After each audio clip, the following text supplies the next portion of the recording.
தமிழ் உள்ளமே, கலைஞரை வாழ்த்துங்கள். உங்களோடு நானும் சேர்ந்து கொள்கிறேன். கலைஞர் அவர்களே, உங்களை பற்றி நான் எதை பேசுவது? நாம் இருவரும் சிறு பிள்ளையிலே தஞ்சை மாநகரத்திலே தெரு தெருவாக சந்தோஷமாக பொறுப்பே இல்லாமல் அழிந்தோமே, அதை பற்றி பேசுவதா?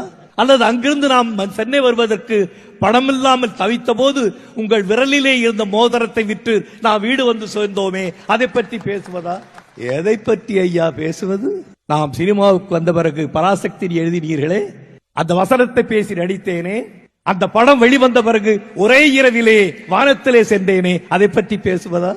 ஒரு சமயம் எனக்கு நீங்கள் எழுதி கொடுத்த வசனத்தை என் அருமை சகோதரர் SSR அவர்களை பேச வைத்தீர்களே, அதை பற்றி பேசுவதா? அதற்காக நான் உங்கள் மீது கோபித்துக் கொண்டேனே, அதை பற்றி பேசுவதா?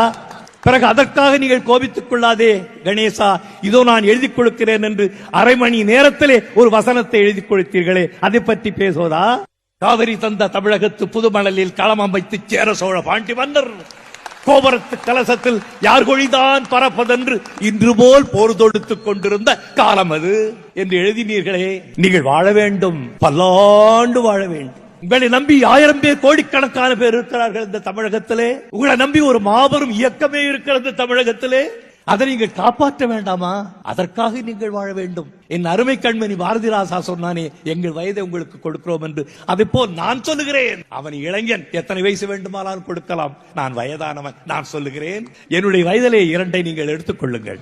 2 மட்டும்தான். அவ்வளவு நாள் இருக்கிறனோ இல்லையோ தெரியாது. எனக்காக யாரும் கவலைப்பட போவதில்லை. என் மனைவி மட்டும்தான் கவலைப்படுவாள். ஆனால் அவளுடைய சகோதரனுக்கு 2 வயது நான் கொடுக்கிறேன் என்று தெரிந்தவுடன் மிகவும் ஆனந்தப்படுபவளும் அவள் தான்.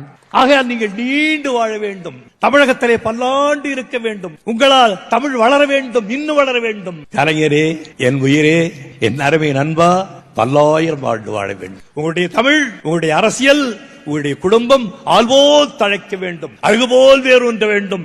பல்லாண்டு பல்லாண்டு வாழ்ந்து நீங்கள் இந்த நாட்டுக்கு சேவை செய்ய வேண்டும்.